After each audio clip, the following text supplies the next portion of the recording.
Baik, terima kasih. Jadi itu yang harus saya sampaikan bahwa room ini tupoksi, tugas. Berarti jangan pakai bahasa Arab dong. Sorry, kalau Al-Quran saya itu bukan KBBI. Bukan, makanya berarti jangan pakai bahasa Arab. Anda bilang tadi jam bahasa Indonesia. Nih, kenapa sih orang gila? Kalau gue lagi ngomong pakai bahasa Arab dong kalau begitu. Al-Quran saya pakai bahasa Arab. Iya, Al-Quran saya pakai bahasa Arab. Anda kembali kejawean gitu dia. Ini orang gila nih. Ini makanya kalau kemakan babi itu kayak babi jadinya perangainya. Kan saya bilang, boleh kalian ke babi-babian, boleh kalian ke anjing-anjingan, tapi tolong jangan ganggu pas saya lagi belum selesai bicara. Nanti tunjukkan ke anjingan kalian nanti setelah saya selesai. Al-Quran saya bukan bahasa Indonesia. Yang saya suruh kembali ke bahasa Indonesia, kitab kau yang terjemahan bahasa Indonesia.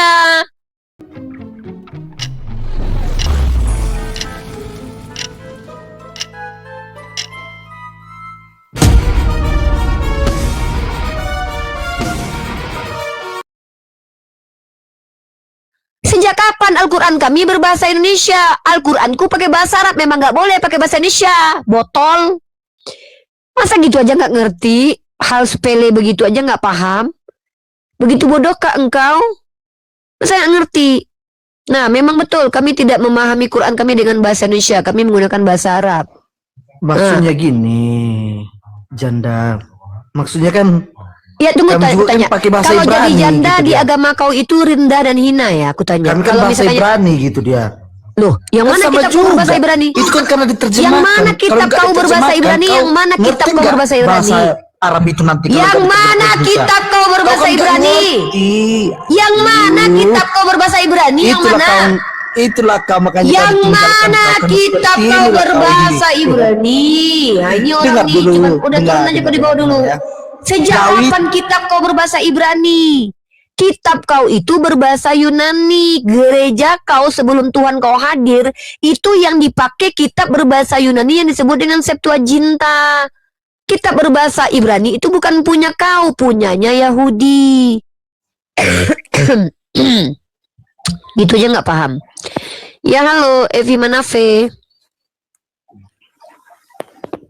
Ngomong kayak kentut. Iya, bunyinya aja yang kedengaran, tapi bau. Apa kau bilang kitabku berbahasa Ibrani? Kitabmu nih. Bagi kalian saudara Kristen, gereja kalian menggunakan Septuaginta, berbahasa Yunani. Begitu juga ketika PB, itu bahasa Yunani. Mana ada bahasa Ibrani? Yang bahasa Ibrani itu punyanya orang Yahudi. Paham? Besarkan Ibu Evi ini dulu, Nandar. Bu, biar nampak yang betul, Bu. Kalau kita diskusi ini agak sopan, Bu. Duduk, Bu. Yang nonton 1,7 ya. Jadi walaupun ini komal pribadi, tetap harus hargai. Ya, kita menghargai orang yang menonton. Saya pas nonton juga sih. Jadi memang lagi santai. Ya, ya, karena gini Bu, yang bentar Bu.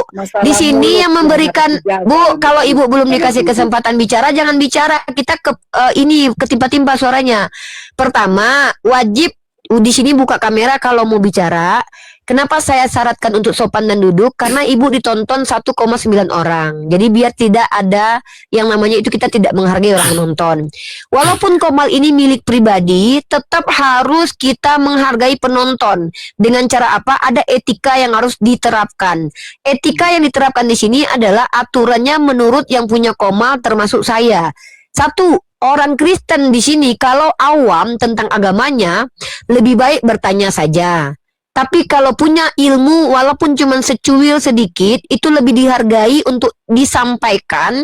Tapi nanti kalau perlu ditanggapi, kami tanggapi. Nah, jadi silakan Ibu pilih di sini. Ibu mau menjadi orang yang bertanya saja, atau Ibu mau untuk memberikan penjelasan, boleh. Jadi terserah Ibu. Kami berikan hak kepada Ibu. Yang tidak boleh adalah mengintervensi, mengatur Komal ini, terus curhat, terus menyerang pribadi, menyerang komunitas, menghujat. Nggak boleh di sini. Ya, silakan. Kayaknya lebih banyak menghujat deh saya lihat. Nah, gini, Ibu kan menuduh lebih banyak kami menghujat. Tunjukkan satu penghujatan kami, karena kalau seandainya kita mau menuduh, kalau mau Harusnya menuduh, kan iya karena ini kan tuduhan. menyangkut Saya sudah masalah, bilang kan. jangan mengintervensi, disuruh bertanya malah menuduh. Supaya tuduhan ibu itu bisa diklaimkan kebenarannya, Tapi tunjukkan bukti saya 2,6 menghujat. orang yang menonton di sini kayaknya mereka Ya ibu, tahu deh. lah yaudah ibu tunjukin Dari satu saya aja. di bawah aja saya udah lihat Tunjukin cara satu bicara saja kamu bu. aja.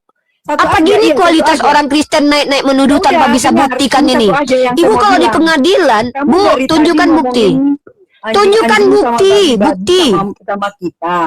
Ya Saya bukti apa? merasa aneh yang Bu, tidak punya etika dan apa etika. yang dimaksud Apa? dengan Baru kebabian? saya naik, Apa yang saya dimaksud dengan mau kebabian? bicara, Saya tanya, udah sekali bilang lagi saya tanya. nggak punya etika. Apa yang dimaksud Kamu itu kayak banyak kebabi-babian? ngomong, tapi tidak pernah mau diintervensi. Bukan Saya tanya apa yang dimaksud? Waduh, saya lihat nol. disulit nih orang Nol. Kristen Kamu ini, nggak disuruh ada nanya, ini. bukannya malah nanya, tapi pengen menguasai komal ini, Bu. Buka komal sendiri aja. Bu, kalau pengen banyak bicara dan banyak didengarkan dan pengen pansos, buka komal sendiri aja. Ini bukan komal tempat Kristen pansos. Di sini orang Kristen bertanya saja. Kebabi-babian artinya adalah manusia yang memiliki sifat binatang. Salah satu sifat binatang adalah tidak punya adab. Mengatakan ada manusia bersifat binatang itu bukan sesuatu yang tidak beretika, tapi itu sebuah kejujuran. Kenapa? Karena kami berhak memberikan penilaian sebagai pemilik komal. Jadi kan saya bilang, kalau kalian mau bersifat kebabi-babian, karena kalian tiap hari makan babi, boleh, kami izinkan. Tapi dengan catatan nanti setelah saya bicara, ketika mulutmu disuruh bicara, bertanya dan memberikan penjelasan, kau malah curhat. Padahal tadi ku bilang tidak boleh curhat, tidak boleh intervensi, tidak boleh ngatur-ngatur komal, tidak boleh nyerang pribadi. Baru ku silahkan kau bicara, kau tidak membicarakan tema diskusi kita. Kalau kau tak mampu diskusikan, kami tak paksa kau naik ke atas. Di bawah saja kau tap-tap layar. Kau sakit hati itu urusan kau. Ya, tapi di sini komal ini tempat kita saling mengedukasi. Yang mau bersifat kebabi-babian silahkan, tapi nanti bukan ku bilang kau kayak babi. Makanya kalau seandainya mendengarkan orang bicara, dengarkan baik-baik. Karena aku nggak bilang dasar kau babi, kan bukan gitu ku bilang. Tapi ku bilang gini, boleh kalian kebabi-babian, tapi tunggu dulu setidaknya Bunda Gembala bicara. Nah silakan, kau bertanya saja. Kalau kau banyak cerita, nanti ku telanjangi agamamu dan Tuhanmu kesekian kali ya. Jangan salahkan aku. Ketika kau menghujat agamaku, ku telanjangi agama dan Tuhanmu kesekian kali. Maka hati-hati. Kenapa? Aku tidak diajarkan tampar pipi kiri kasih kanan ya. Kristen-Kristen yang naik ke atas ya. Yang aku ini diizinkan boleh menampar balik kalau pipiku ditampar. Karena aku tidak diajarkan bodoh sama agamaku. Ya, silakan kau boleh bertanya atau boleh menjelaskan. Tapi kalau kau nyerocos yang gak ada kaitan dengan tema kita, kami berhak meludahi kalian. Ya, karena yang berhak dihargai itu manusia, bukan binatang. Ya, binatang kami akan perlakukan seperti binatang, walaupun tidak boleh zalim kepada binatang. Silakan Jaya, kau boleh bertanya, boleh menjelaskan agamamu. Tema kita Yesus bukan Allah. Silakan. Oke, jangan fitnah terus lah Umi Rifa, itu aja intinya. Saya sudah bilang saya tidak dengarkan curhat. Silakan bertanya, mengerti cara. Oke, kalau nggak ngerti biar saya ajarkan cara bertanya. Contoh, pertanyaan itu diawali dengan siapa, mengapa, di mana, bagaimana, apa. Ya, diawali dengan kata-kata itu. Siapakah yang menulis kitabmu atau mempertanyakan orang? Bagaimanakah cara penulisannya, menanyakan cara, keadaan, apa. Jadi jangan saya sampai ajarkan cara bertanya ya. Yang diizinkan di sini Kristen ketika buka mic itu satu boleh bertanya, kedua boleh menjelaskan. Dan kalau mau menjelaskan harus buka kamera. Kalau tak mampu buka kamera, hanya boleh kan bertanya menikahi saja. bocil 6 tahun. Terus kenapa Nggak kayak kau nenek moyang menuliskan Tuhanmu, itu? nenek moyang Tuhanmu menggauli anak usia 3 tahun, itu bukan pertanyaan. Itu kan aku bilang, aku telanjangi Tuhan kau nanti kedua kali. Nenek moyang Tuhan kau itu lahirnya Tuhan kau itu karena hasil mengawini bocil usia 3 tahun. Kalau Ishak tidak mengawini Ribka usia 3 tahun, nenek moyang Tuhan kau nggak ada, Tuhan kau nggak ada.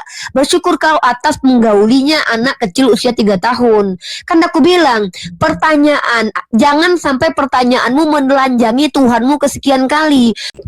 Aturan main di Komal ini, kalau non muslim boleh bertanya tentang Islam atau pemahaman saya tentang 3 ilmu tadi, teologi, kristologi, dan islamologi, atau boleh menjelaskan agamanya sendiri dengan harus membuka kamera. Kalau tidak bisa buka kamera, maka bolehnya cuma bertanya saja supaya tidak terjadi penghujatan. Silakan. Apa Bu? Oke. Kalau Bapak sudah buka kamera begini, maka Bapak diizinkan menjelaskan. Silakan. Saya boleh bertanya, Bu? Boleh Pak, bertanya itu Bapak sampai kiamat kurang 2 hari boleh bertanya. Seumur hidup boleh bertanya ke saya, boleh. Yang sering jadi problem begini, Bu. Antara Tuhannya orang Kristen dengan Tuhannya orang Islam. Apa itu Pak? Apakah standar orang kita Muslim untuk bisa menyatakan bahwa itu adalah Tuhan yang benar? Oke. Apa standarisasi Tuhan yang benar? Memiliki sifat-sifat Tuhan yang benar, Pak. Salah satu sifat Tuhan. Ya. Salah satu sifat Tuhan yang benar itu salah satu sifat Tuhan yang benar itu adil, tidak timpang sebelah, tidak rasis. Salah satu sifat Tuhan yang benar itu adalah Tuhan itu memberi ampunan, bukan membalaskan dendam. Dan informasi tentang Tuhan yang benar, bagaimana cara parameternya harus disampaikan orang benar, bukan disampaikan pendusta dan penipu. Nah, jadi ada 2 di sini rangkaiannya. Standarisasi Tuhan benar harus memiliki sifat-sifat Tuhan yang benar. Di antaranya sudah disebutkan 3 yang disepakati secara umum: adil, pengampun, dan juga tidak mati alias kekal. Lanjut. Maka informasi tentang Tuhan yang benar ini harus diberikan kepada orang benar yang menyampaikan orang benar. Nah, sebenarnya banyak sifat Tuhan yang benar yang bisa saya ungkap. Kalau dalam kami itu ada 99 asma wa sifat. Tapi saya ambil yang 3 yang umum saja. Ya. Nah, silakan Bapak. Kalau sebelum Bapak lanjut pertanyaan, saya mau standarnya samakan dulu. Menurut Bapak, sifat Tuhan yang benar itu benar nggak seperti yang saya sebutkan? Adil, tidak timpang sebelah, tidak rasis, kemudian tidak boleh mati, ketiga, maha pengampun. Kalau Bapak tolak di antara ketiganya, nanti kita jadikan itu sebagai tema bahasan. Silakan. Menurut Bapak. Kalau menurut saya, benar yang Ibu bilang itu, cuma itu terlalu sulit dipahami orang. Enggak sulit, Pak. Itu menurut Bapak mungkin sulit. Bagi saya, Tuhan itu nggak boleh mati, karena kalau Tuhan itu mati dia bukan Tuhan, karena yang mati itu adalah makhluk. Nah, Tuhan itu harus adil. Kalau Tuhan itu, maaf ya Pak, dia hanya datang kepada satu kaum saja, maka dia ini sama seperti iblis gitu loh, pilih kasih. Nah, kalau menurut apanya yang sulit dipahami? Tuhan itu harus adil. Adil itu bukan berarti setara, tapi sesuai pada porsinya. Tuhan yang adil bukan Tuhan yang memberikan hukuman yang sama antara laki-laki dan perempuan. Nggak bisa, karena laki-laki dan perempuan diciptakan Tuhan itu berbeda. Nah, apa yang sulit memahami sifat Tuhan itu? Yang saya tanya gini, menurut Bapak, sifat Tuhan yang benar itu benar nggak kayak gitu? Adil, pengampun, dan juga kekal. Tapi kalau menurut Bapak 3 sifat ini tidak boleh ada pada diri Tuhan, kita bahas itu menjadi bahan diskusi. Nah, saya satu dulu deh. Menurut Bapak, Tuhan itu bisa nggak mati? Nggak bisa mati. Nah, bagus. Berarti kalau ada Tuhan yang mati, maka dia bukan Tuhan. Benar nggak? Bukan Tuhan. Nah, ini bagus nih, jujur.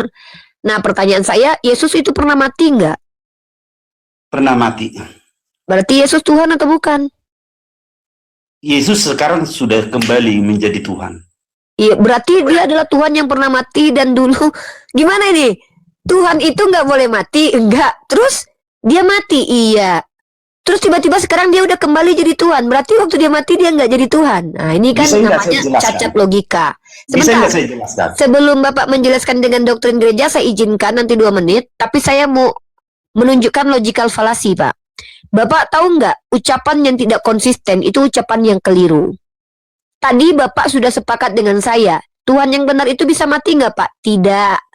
Lalu saya tanya sama Bapak, Yesus kalau seandainya ada yang mati, maka layak nggak dikatakan Tuhan? Tidak. Bapak yang bilang tidak layak sesuatu itu mati, maka dia dikatakan Tuhan. Saya tanya, Yesus mati nggak? Mati. Terus dia Tuhan nggak? Oh, dia sekarang udah jadi Tuhan. Maka sebenarnya Bapak sudah mengingkari omongan Bapak. Benar kata saya di awal, orang Kristen rata-rata bukan berdebat dengan saya, tapi berdebat dengan dirinya sendiri. Bapak pertama tadi ngomong tidak mungkin yang mati itu Tuhan. Bapak kedua membantah Bapak pertama, mengatakan yang mati itu sudah jadi Tuhan. Jadi silakan Bapak jelaskan, nanti saya tanggapi. 2 menit ya Pak, jangan lama-lama, silakan. Jadi kalau kita berbicara Yesus mati, Yesus itu adalah firman Allah yang jadi manusia, perkataan Allah yang jadi manusia, bukan pribadi ilahinya. Itu tertulis di dalam kitab Injil Yohanes. Injil Yohanes itu menggambarkan Yesus adalah firman Allah yang jadi manusia. Jadi dia firman, perkataan Allah menjadi manusia. Jadi Allah itu ada di surga, dia hanya speaker. Jadi waktu dia mati, dia sebenarnya firmannya yang sudah, istilahnya speaker sudah kita matikan. Tetapi Allah yang berfirman dari surga itu tetap hidup. Nggak ada pernah mati. Nggak pernah diusik manusia. Saya berharap bisa nggak dimengerti.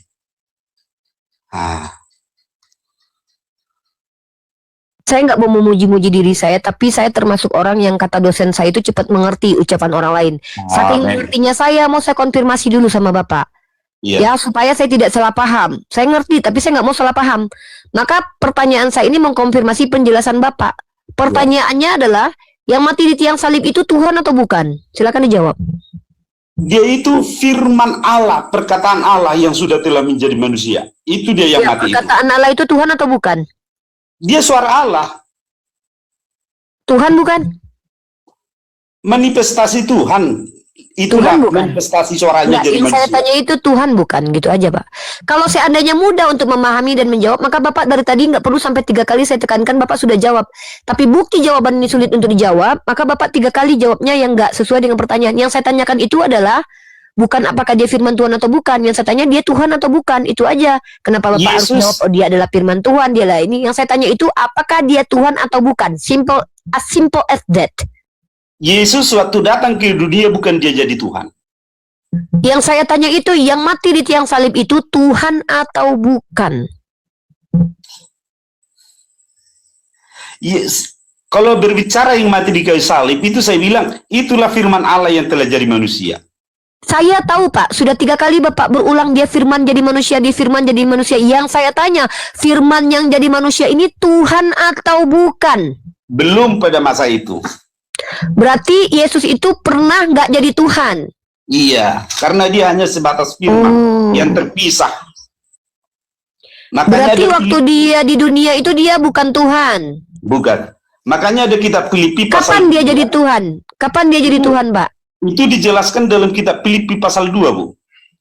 Ya, yang saya tanya bukan itu. Saya tidak mempertanyakan hal yang sudah saya dapatkan jawabannya. Yang saya tanya adalah kapan dia pertama sekali jadi Tuhan?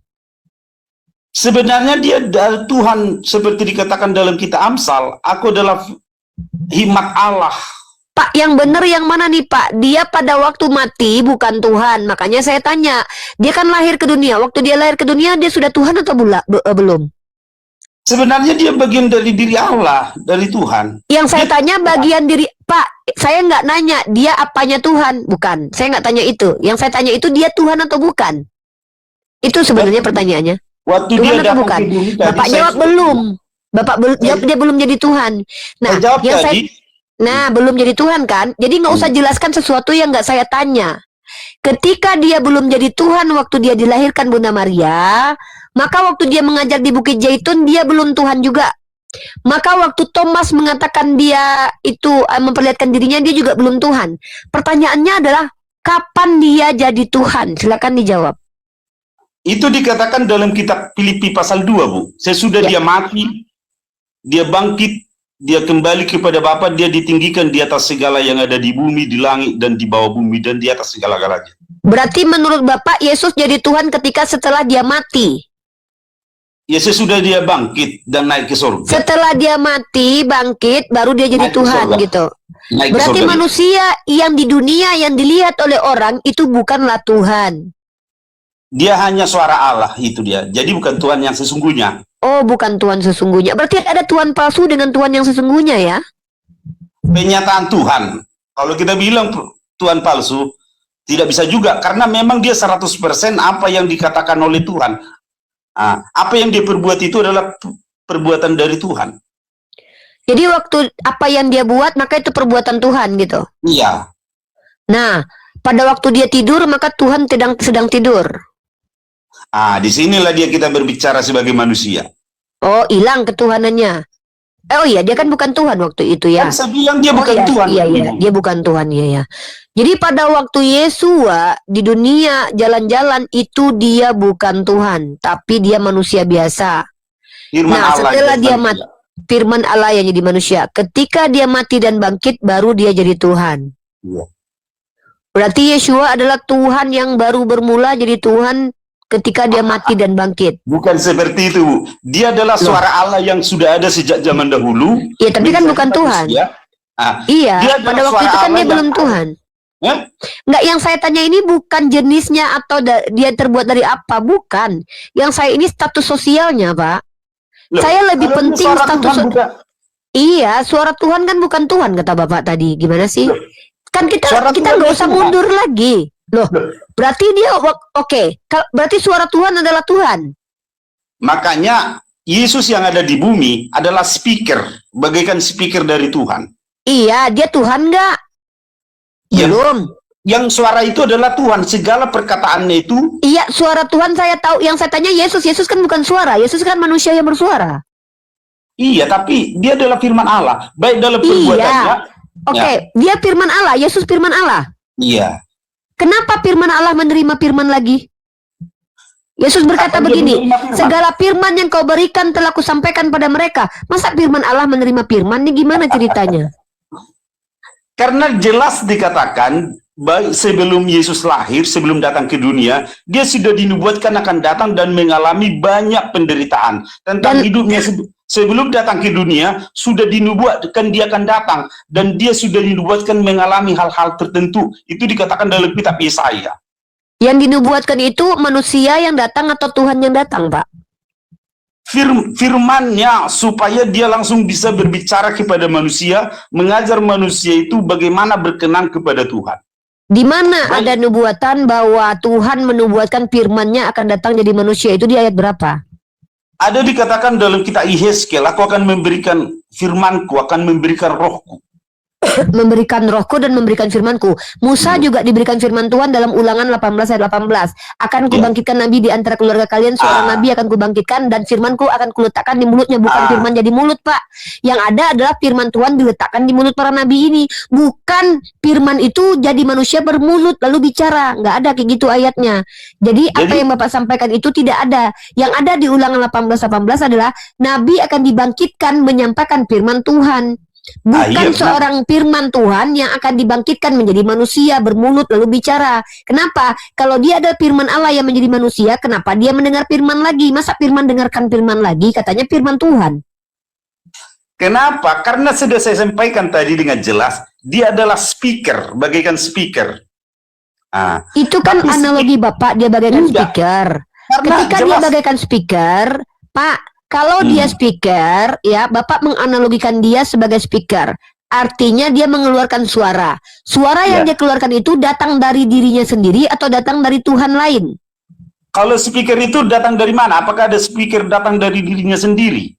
Tidak ada. Makanya silakan. Dari mana? Dari sumber. Nah, kenapa Bapak mengatakan dia itu firman Tuhan, sementara dia itu firman didengarkan lagi baru disampaikan? Maka ketika Bapak mengatakan dia adalah firman Tuhan, sesuai. Kalau dia adalah firman Tuhan, maka tentu dia tidak perlu mendengarkan firman lagi karena dia adalah firman Tuhan itu. Tetapi Bapak menyatakan bahwa dia firman Tuhan, tapi firman ini mendengarkan firman lagi. Yang paling parah argumen Bapak tadi adalah kalau dia baru jadi Tuhan setelah kematiannya. Tapi itu luar biasa ya. Tidak ada orang Kristen yang berani mengakui hal seperti itu, bahwa Yesus baru jadi Tuhan setelah kematiannya. Nandar kasih tepuk tangan buat Bapak ini dulu.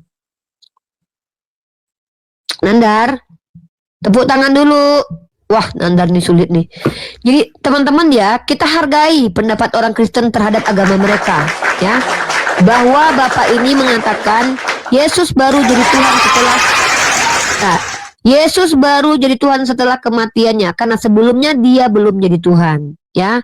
Nggak masalah, kita hargai aja. Silakan Pak, Bapak mau tanya silakan, karena Bapak sudah menjelaskan iman Bapak. Saya tidak mau memberatkan, tidak mau menganiaya. Silakan Bapak mau bertanya boleh, menjelaskan agama Bapak juga boleh, silakan.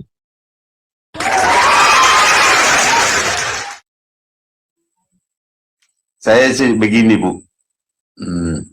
Saya melihat sebagai porsi Tuhan yang besar, yang benar, seorang Tuhan yang benar itu selalu perkataannya itu perkataan yang membawa kita kepada kebaikan. Dan segala yang dilarangnya itu pasti sesuatu yang sangat berbahaya. Tetapi kulihat ada sesuatu yang berbanding terbalik. Sementara Tuhan kami sangat benci perceraian, sangat benci, ya itulah salah satu ya. Bahkan itu berapa kali dikatakan di dalam Injil, bahkan sampai dinubuatkan tentang kehidupan Nuh, kehidupan Lot ya. Mereka makan, minum dan kawin mengawinkan, juga begitu Lot makan, minum dan kawin mengawinkan. Dan juga akhir zaman juga dikatakan makan, minum dan kawin mengawinkan, sehingga Tuhan murka ya. Kalau kita pikir sih, kalau terjadi kawin mengawin, cerai dan kawin terus menerus, apakah itu enggak merusak bangsa, merusak keluarga, merusak generasi berikutnya? Kok bisa tuh Langsung pertanyaan Pak. Orang kawin cerai, itu yang saya heran. Oke baik, Apakah terima itu kasih Tuhan banyak. yang benar atau pertanyaannya. tidak? Ya, Baik. itu maksudnya. Bagus pertanyaannya. Pertama, di Islam itu tidak memerintahkan orang kawin cerai, tapi mengizinkan. Kenapa? Karena Tuhan tahu bahwa nanti manusia banyak yang psikopat. Di dalam Islam itu kalau ada dapat perempuan dapat laki-laki bejat, maka dia tidak disuruh untuk bodoh bertahan dengan ditampar, dibiarkan gitu aja, enggak. Tapi disuruh untuk boleh bercerai. Karena Tuhan kami bukan Tuhan yang kejam, tapi Tuhan yang memberikan keselamatan dan hukum-hukum yang memuliakan kedua manusia, baik laki-laki perempuan. Karena Tuhan kami bukan mencintai laki-laki saja, tapi mencintai yang perempuan juga. Tuhan yang biadab adalah Tuhan yang membiarkan perempuan ditampar bolak-balik, tidak dinafkahi, tapi nggak boleh minta cerai. Bagi saya itu Tuhan yang kejam. Nah, saya bingung dengan Bapak. Tadi Bapak bilang Tuhan yang benar itu nggak bisa mati, tapi Bapak akui Tuhan Bapak mati, tapi baru jadi Tuhan setelah kematiannya. Itu udah statement blunder. Tapi ya sudahlah, kita lupakan. Bapak mengatakan bahwa Tuhan yang benar itu mengajarkan untuk tidak boleh bercerai ya. Nah, Bapak silakan buka kitab Bapak Lukas 14:26. Setahu saya justru Bapak disuruh membenci istri dan keluarga Bapak. Disuruh benci ibu, bukan cuma bercerai Pak, sekeluarga dan anak Bapak disuruh benci. Buat apa ngaku-ngaku punya Tuhan yang melarang perceraian tapi justru menyuruh membenci istri? Buka Lukas 14:26 Pak. Silakan dibaca kuat-kuat. Buat apa gitu loh? Cuman ngomong-ngomong doang. Tuhan saya nggak ngizinin cerai, tapi menceraikan manusia di surga. Kemudian suami istri nggak ada lagi nanti di surga. Di dunia mereka susah, dibiarkan menikah. Giliran istri ditampar bolak-balik sama suami, nggak dinafkahi, nggak boleh minta cerai. Belum lagi ketika dia memerintahkan istri atau suami apabila ingin jadi muridnya harus membenci keluarga, jangan turun. Kenapa? Kenapa turun? Kenapa terguncang? Nggak boleh gitu. Saya kan memberikan data yang benar. Di Islam itu diizinkan bercerai karena Allah tahu bahwa nanti perempuan akan dapat suami-suami psikopat. Contohnya yang terjadi di Sumatera Utara kemarin ketika lagi live streaming Facebook, seorang perempuan ditusuk sama suaminya berulang. Seandainya perempuan itu masih hidup, dia nggak boleh cerai di Kristen. Seandainya perempuan masih hidup, maka dia boleh minta cerai karena kekerasan rumah tangga dalam Islam. Karena Tuhan kami bukan Tuhan yang keji dan kejam, membiarkan perempuan-perempuan tersiksa dan terzolimi. Justru kalau kami ini seandainya tidak merasakan ketentraman berumah tangga dan takut tidak menjalankan hak kami sebagai hak-hak dan syarat sebagai seorang muslimah, boleh khulu, boleh minta berpisah. Buat apa? Buat apa mengurusi rumah tangga orang? Ngakunya Tuhannya nggak memerintahkan menceraikan, tapi memerintahkan untuk membenci. Buat apa, Pak? Buat apa? Lebih baik kita ini tuh humble aja, nggak usah banyak klaim. Agama yang benar itu bukan agama yang banyak klaim, tapi agama yang banyak pembuktian dan hukum-hukumnya tuh rasional, make sense. Buat apa kita selalu mengatakan bahwa Tuhan kami baik nggak ngizinin cerai? Justru itu kebiadaban bagi kami perempuan. Kenapa? Saya sebagai perempuan punya suami psikopat, tiba-tiba ditabok bolak-balik, nggak diberi nafkah, ditusbol depan belakang, nggak boleh minta cerai, berarti Tuhan saya keji. Kenapa? Tuhan saya hanya menguntungkannya laki-laki dan Tuhan saya tidak peduli dengan perempuan. Bukan kebetulan, qadarullah, alhamdulillah saya bertuhan kepada Tuhan yang adil, yaitu Tuhan yang mengizinkan perceraian karena Tuhan saya tahu nanti akan banyak polemik rumah tangga yang akan terjadi. Karena Tuhan saya tahu sebelum sesuatu terjadi. Saya justru nggak mau punya Tuhan yang mengharamkan perceraian. Kenapa? Kalau perceraian diharamkan, tiba-tiba saya nikah sama psikopat, wah, babak belur bonyok saya Pak. Dia selingkuh, saya diam aja, pikul salib, Tuhan baik, Tuhan baik. Dia yang mau, saya tidak mau Pak, rumah tangga saya Tuhan yang menyelesaikan masalahnya. Orang masalah Tuhan aja nggak selesai, apalagi masalah saya, coba. Jadi gitu Pak, makanya di Islam itu diizinkan bercerai, bukan karena Tuhan itu biadab, tapi karena Tuhan tidak mau terjadi kebiadaban terhadap perempuan. Karena perempuan ini banyak menjadi korban kekerasan rumah tangga, dan Allah tahu bahwa itu akan terjadi. Maka Allah izinkan kalau seorang istri itu ternyata sudah biadab juga kelakuannya, dia boleh diceraikan suami. Tapi tidak diperintahkan Pak, nggak ada disuruh kawin cerai, kawin cerai. Justru di kitab Bapak dalam 2 Samuel pasal 12 nomor 8, Tuhan Bapak memberikan vagina gratis buat nabinya Daud, Nabi David. Bukan Nabi Daud alaihissalam ya. Seperti itu. Halo, Andi Bless, silakan di sini boleh bertanya ya. Boleh mengkritisi agama Islam asal agamanya sendiri punya parameter yang lebih tinggi daripada Islam. Tapi kalau bobrok nanti kasihan, saya sampaikan kebobrokannya nanti kalian sedih. Tapi saya harus jujur ya, karena saya nggak mau benar katakan benar, salah katakan salah. Saya nggak mau tuh jadi orang tuh kayak nggak jujur gitu loh. Nanti harus untuk menjaga perasaan orang, saya harus menyembunyikan kebenaran. Tidak bisa, karena beragama ini bukan menggunakan perasaan, tapi benar dan salah. Karena kita bicara tentang kebenaran, maka kita tidak melibatkan perasaan. Ya, saya mengatakan sesuatu yang benar walaupun saya dibenci, itu lebih baik daripada saya berdiam diri, tidak menyampaikan kebenaran dan orang lain ternina bobokkan dengan apa yang saya lakukan. Silakan Pak Andi Bless, agamanya apa? Kristen. Ya, Oke, atur mulainya boleh. Gini Pak, kalau hanya ucapan itu saya itu tidak terima, karena dalam agama Islam atau di dalam dunia di debat lintas agama ini itu bukan omongan, bukan klaim, tapi pembuktian. Saya mau tanya sama Bapak, bagaimana cara mengasihi saya menurut Yesus? Silakan ajarkan saya, coba dalilnya tunjukkan cara mengasihi sesama manusia yang diajarkan oleh Yesus dalam Bible yang Bapak lakukan. Silakan. Kalau cuma omong-omong Pak, saya juga bisa Pak, ku mengasihimu gitu ya. Iya, atas dasar tadi berbicara, saya bilang saya mengasihi Anda. Jadi saya menerima opini Anda. Begitu. Oh, jadi kalau mengasihi orang itu kita menerima opini orang lain gitu? Yang terpenting menyampaikan kebenaran Injil Yesus Kristus sehingga jiwa itu diselamatkan.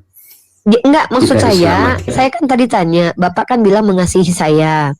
Saya tanya nih, bagaimana cara mengasihi manusia lain menurut Yesus? Caranya seperti apa? Dalam Bible itu diajarkannya gimana? Kalau Nabi saya kan ngajarkan begini nih, ada perintah taatlah kepada suami, tapi caranya apa? Tidak ada ketaatan kepada kemaksiatan. Artinya menurut Nabi saya, pengajaran Nabi saya, kami boleh taat kepada yang benar, yang baik, amar ma'ruf. Kalau suami saya misalkan nyuruh saya berzina, saya tidak boleh ikut. Kalau Nabi saya suruh jual diri, saya tidak boleh ikut. Nah, itu kan kalau seandainya nanti tidak ada batasan, nanti terpaksa saya taat sama suami saya, nanti dia suruh saya berzina, nanti saya ikut. Nah, kalau di dalam kekristenan itu ketika ada perintah mengasihi sesamamu, itu batasannya seperti apa? Contoh, ada nggak batasan itu kalau mengasihi itu misalkannya kita tidak boleh melawan orang yang memperkosa anak kita, istri kita, apakah seperti itu atau bagaimana? Coba ada nggak batasannya menurut Yesus? Bodoh, itu bodoh namanya. Oh, bodoh. Oke, Iya. tapi ada dalilnya loh Pak. Jangan melawan orang yang berbuat jahat kepadamu. Itu gimana itu penjelasannya? Mengasihi musuhmu, Bu. Iya. Iya. Nah, Mengasihi Bapak kalau musuh. kalau istri Bapak diperkosa, yang memperkosa istri Bapak itu musuh atau teman? Ya itu bodoh namanya. Makanya saya tanya, bagi saya enggak masuk akal mengasihi musuh itu. Makanya saya tanya, koruptor itu musuh enggak? Pemerkosa istri musuh enggak? Bagaimana cara mengasihinya menurut Yesus? Ya itulah, kita kan diberi hikmat untuk berpikir. Oh, berarti diserahkan kepada kita masing-masing, tidak ada aturan tertentu oleh Yesus. Itu poinnya, mengasihi musuhmu. Makanya saya tanya, cara mengasihi musuh itu kayak mana Pak? Makanya saya tanya lagi, koruptor musuh enggak yang memperkosa? Kalau orang yang mau membunuh anak Bapak, itu musuh atau teman? Ya sekarang kan Tuhan memberi kita, jelaskan Tuhan memberi kita hikmat. Oh, berarti Tuhan Bapak menyerahkan kepada kita, terserah kita caranya masing-masing gitu. Jadi kalau ada suatu saat orang Kristen istrinya diperkosa, dia mengasihi musuhnya, menyuruh untuk layani sekali lagi ya, dia kan musuh Itu kita. bodoh. Aku mengasihi dia. Itu bodoh loh. Orang kan dia tidak diajarkan. Katanya diserahkan ke dia. Ada kemarin orang Kristen yang begitu waktu saya tanya di sini di Koma, ada YouTube-nya. Ketika saya tanya, makanya saya tanya, menurut Bapak yang pintar cara mengasihi musuh seperti apa? Soalnya di Itu dalam kitab kan. Bapak, Matius pasal 5 nomor 39 itu diajarkan begini. Tetapi aku berkata kepadamu, janganlah kamu melawan orang yang berbuat jahat kepadamu, melainkan siapapun yang menampar pipi kananmu, berilah juga kepadanya pipi kirimu. Jadi Bapak Iya. kalau ditampar pipi kiri kasih yang kanan, istri Bapak Iya. diperkosa kasih anak gitu. Tidak bilang, Alkitab kan tidak bilang diperkosa, dikasih anak kan tidak. Iya kan dia berbuat jahat, Ditampar. perbuatan jahat itu kan memperkosa. Di sini jangan melawan orang yang berbuat jahat kepadamu. Pemerkosaan itu kan perbuatan jahat bukan? Iya, tapi bukan ditampar kan? Di sini yang saya tanya Value-nya itu berbeda. jangan melawan orang yang berbuat jahat kepadamu, melainkan Benar. apabila ditampar pipi kiri kasih kanan. Makanya saya tanya, kalau istri Bapak diperkosa, bagaimana tanggapan Bapak terhadap pemerkosa istri Bapak mengikuti Matius 5:39? Tidak mengikuti, kan dia bukan ditampar, istrinya bukan ditampar, tapi Yang saya diperkosa. tanya itu Bapak baca ayatnya, Pak. Saya Berusaha tidak untuk- fokus ke tampar. Tidak Bapak boleh. baca ayatnya. Tidak. Tetapi aku berkata Value-nya kepadamu, berbeda. janganlah kamu melawan orang yang berbuat jahat kepadamu. Saya ulangi sekali lagi ya. Janganlah kamu melawan orang yang berbuat jahat kepadamu. Seandainya istri Bapak diperkosa oleh penjahat, itu berbuat jahat kepada Bapak dan istri Bapak enggak? Kalau di depan mata, Nah, makanya di sini kamu menolong orang yang susah tidak? loh, kalau saya Katanya. Islam, dalam Islam itu diperintahkan tidak boleh menzolimi dirimu sendiri. Dalam Islam diperintahkan lawan kalau orang ada menzolimimu, bahkan boleh berperang kalau kita diperangi. Jelas. Iya, di Saya Alkitab juga jangankan jelas. diperkosa, Pak. Disentuh saja saya tampar. Saya Kita Islam. juga jelas, tunduk pada Allah dan lawan si iblis, dan pemerkosa Loh, di itu si sini- iblis. Lah terus Matius pasal 5:39 ini gimana ini? Tetapi Ya, itu aku artinya berkata kepadamu, ditampar bukan janganlah diperkosa. kamu janganlah kamu melawan orang yang berbuat jahat kepadamu, melainkan apabila jadi kalau istri Bapak ditampar, Bapak nggak boleh lawan. Kan jelas saya bilang orang bodoh yang tidak lawan. Kalau lihat saja. Lah dalam tadi kontrak, katanya, saya sudah- jadi gimana saya ceritanya sudah ini? pasti Ayat ada. ini bisa diikuti nggak? Kepadamu atau kepada istrimu? Kan Oke, kepadamu. kalau Bapak diperkosa sama laki-laki, Bapak mau ditusuk bokongnya, Bapak lawan nggak? mana berani orang begitu sama saya? Loh, kok jawabnya Saya marah berani? Saya hajar. tanya, banyak Pak Reinhard Sinaga. Saya kasih tahu dia tentang Injil biar dia Oh, bertobat. berarti nggak bisa dijalankan perintah Yesus ini. Itu sudah Karena saya di sini, bisa mengasihi dia. di sini kan Dengan janganlah memberitakan melawan. Injil, Jadi dengan Bapak, memberitakan Injil, tunggu, dia pas bertobat. bentar. Jadi dia Waktu tidak Bapak, dapat melakukannya bentar. karena mendengar Waktu Injil. Bapak mau diperkosa, Bapak baca Bible gitu. Bapak baca Amsal 7:18 malah birahi Saya dia, Pak. doakan dia langsung bertobat. Enggak, Nah, akhirnya saya dia tidak takutnya melakukan gini, hal Pak. itu. Pak, saya takutnya Loh, gini. kasih saya. Enggak, saya takutnya gini, Itu Pak. artinya kasih. Pas Bapak Enggak, mau diperkosa tulis, sama Reinhard Sinaga, Bapak baca Amsal 7:18 Saya bilang, malah kamu birahi sesat. dia. Bertobatlah, itu iblis yang Loh, menguasaimu. Dan dia Iya, bertobat. terus tapi celana Bapak udah dibuka sama dia. Bapak bicara Tidak itu, bisa. ya, Tidak ada Bapak yang bicara bisa tangan Bapak udah melakukan itu dipegang. sama saya. Iya, Tidak, tapi Bapak sebelum lawan nggak? melakukan itu tidak ada. Itu hanya Nggak. pikiranmu. Pak, memang Itu pikiran pikiran. saya. Saya Iya, pikiran ini saya. juga pikiran Dalam- saya. Sebelum Iya, dia makanya Bapak dalam- melakukan itu, saya sudah beritakan Injil. Dia sudah Tapi celana bertobat. Bapak udah dibuka sama dia. Tidak ada, itu pikiranmu. Kalau Saya iya, sudah kalau celana menginjil Bapak dibuka sama dia, Bapak bukti boleh kasih lawan saya. nggak? Nggak boleh Tidak dilawan. bisa.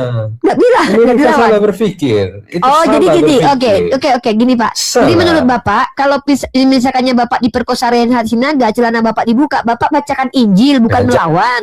Kan gitu. Biar Ya, saya artinya langsung gantian, jawab. gantian bicara. Jadi ketika Bapak diperkosa Reinhard Sinaga, celana Bapak dibuka, Bapak beritakan Injil, bukan malah melawan, tapi beritakan Injil. Gitu. Oke, saya jawab ya. Ya, silakan. Itulah logika Uni yang salah. Apa di mana logika salah? Di Nah, mana logikanya salah? begini, sebelum dia dapat melakukan hal itu, saya sudah menyampaikan Injil kepada dia sebagai bukti kasih. Dan Jadi setelah dia mendengar kalau mau Injil, diperkosa, dia pasti bertobat. sampaikan Injil. Enggak, maksudnya gini. Berarti menurut sebelum Bapak, itu terjadi, Injil sudah disampaikan Iya, itu iya. bukti kasih saya. iya, pokoknya kalau seandainya Dan diperkosa, saya percaya pasti diselamatkan. dengar dulu. Saya Pasti mau dia nanya. bertobat. Iya, berarti kalau diperkosa laki-laki tidak boleh lawan, tapi sampaikan Injil gitu. Itu tidak akan pernah terjadi karena itu dosa. iya. Sebelum Iya, saya sebelum dia enggak, mampu saya melakukan cuma itu, tanya. sudah Saya cuma tolak. tanya caranya aja. Misal nih, Itu kalau sudah, istri saya Bapak sudah. mau diperkosa, dia nggak boleh lawan, tapi sampaikan Injil gitu. Ayat apa yang disuruh bacakan Siapa ke dia? bilang menyampaikan Injil itu sudah melawan iblis?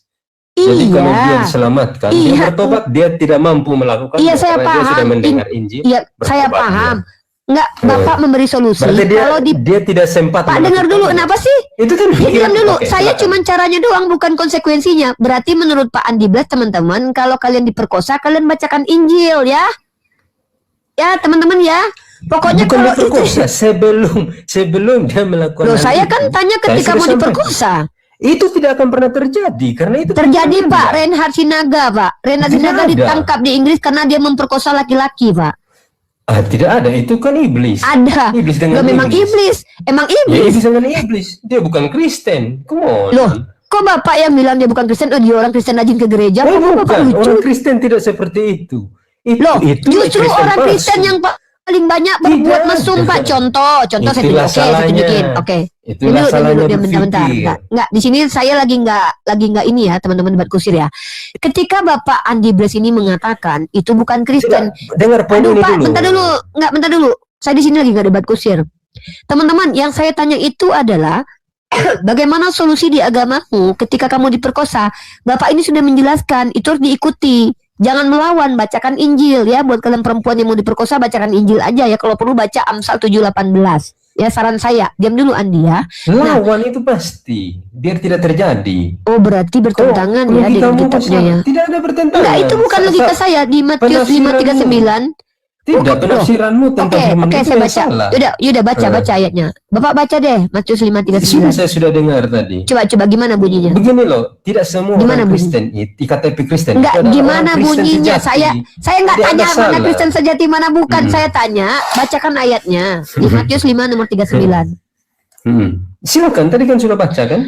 Tetapi aku berkata kepadamu, janganlah kamu melawan orang yang berbuat jahat kepadamu. Jadi kalau Bapak diperkosa laki-laki boleh lawan atau tidak? Dia belum melakukan, lawan sudah. Biar tidak Oh, terjadi. berarti bertentangan ya teman-teman kalau Tidak Bapak ini dia bertentangan. lawan. Iya, Karena itu bertentangan. iblis. Karena dia Iya. kita mengatakan tunduklah pada Allah dan lawan si iblis. Oh, Nah, berarti dia ayat dikuasai ini nggak iblis, kita berlaku lawan. ya? Ayat ini nggak Tidak berlaku. bukan berlaku. Berlaku. Kalau di ayat ini boleh lawan atau tidak? Kalau Uni Riva tampar saya kasih lagi sebelah Enggak, yang kanannya saya begitu. tanya di ayat ini boleh lawan atau Ayatnya tidak kan orang jahat ngomong kepada kita? tentang tampar pipi kiri dan kanan. Yang bukan saya tentang tanya di perkosa. ayat ini, kalau seandainya, oh berarti kalau istri Bapak ditampar nggak boleh lawan. Hah? Sebelum dia melakukan hal itu saya sudah. Yang saya tanya ketika dia mau ditampar, bukan sebelum. Saya kan nggak bilang sebelum. Saya tanya ketika dia mau ditampar orang, setelah ditampar orang dia boleh melawan atau tidak? Ya harus menghindar dong. Atau Saya melawan tanya, dong. Pak, gimana mau menghindar orang udah kena tampar? Saya tanya kalau Ya. sudah ditampar. Pak, ngerti bahasa Indonesia kan? Ya. Yang saya tanya ini, kalau seorang perempuan ditampar orang asing, menurut ayat Matius 5:39 boleh lawan atau tidak?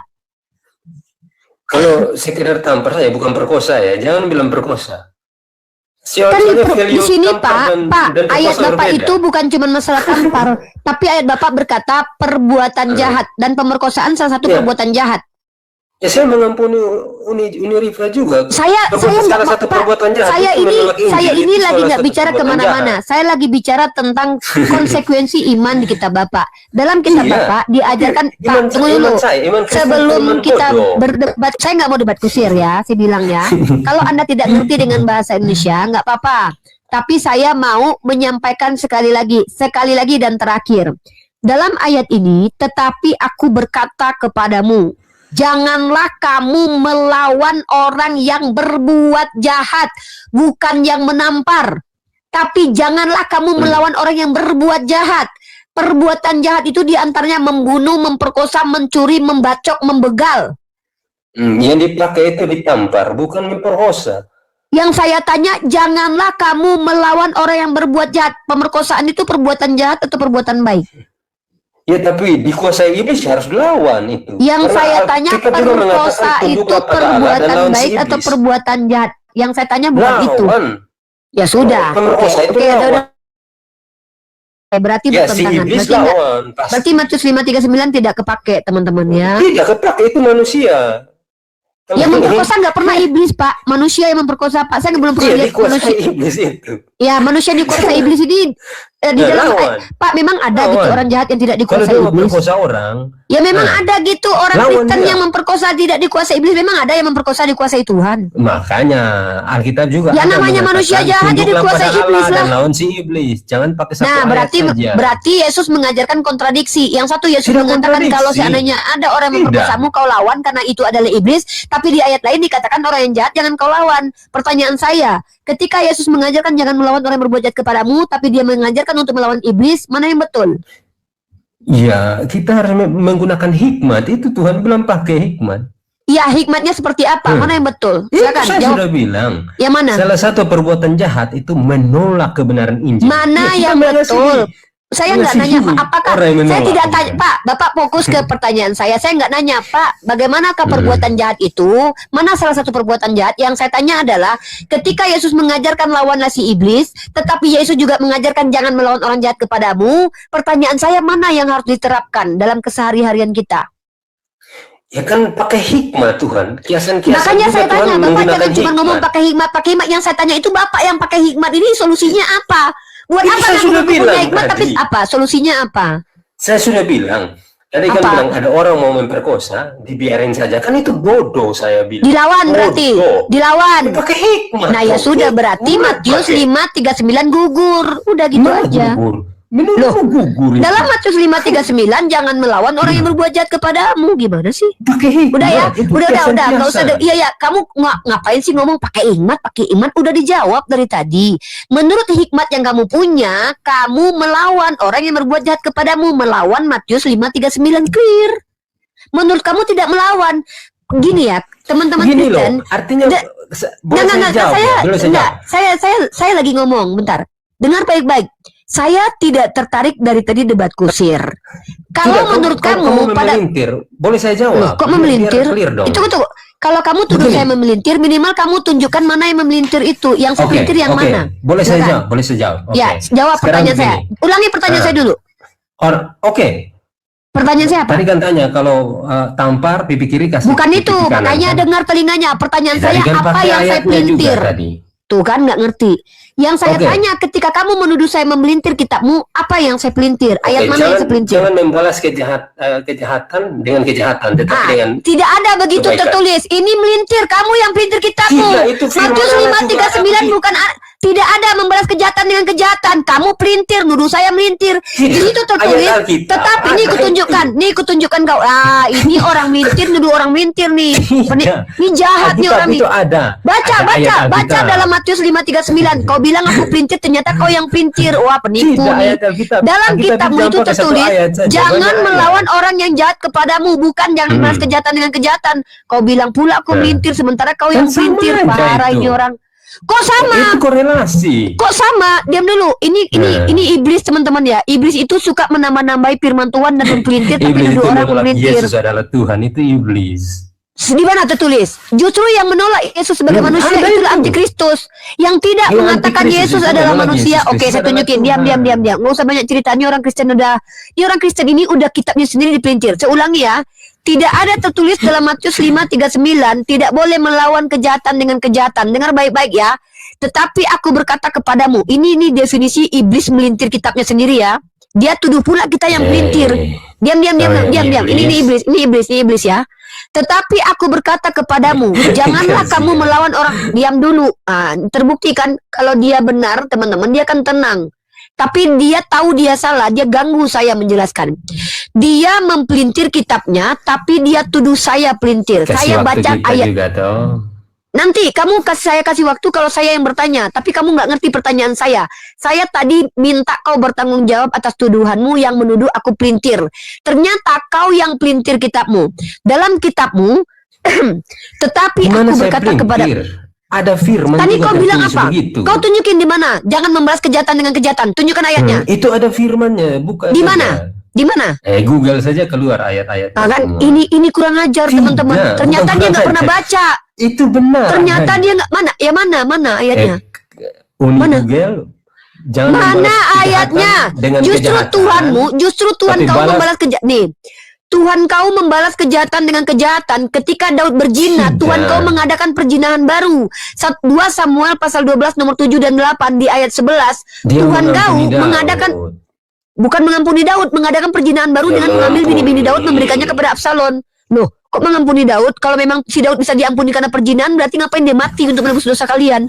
Jadi gini ya, teman-teman Itu hukuman. perhatikan, kenapa Kristen ini dikatakan antikristus oleh kitab Yohanes?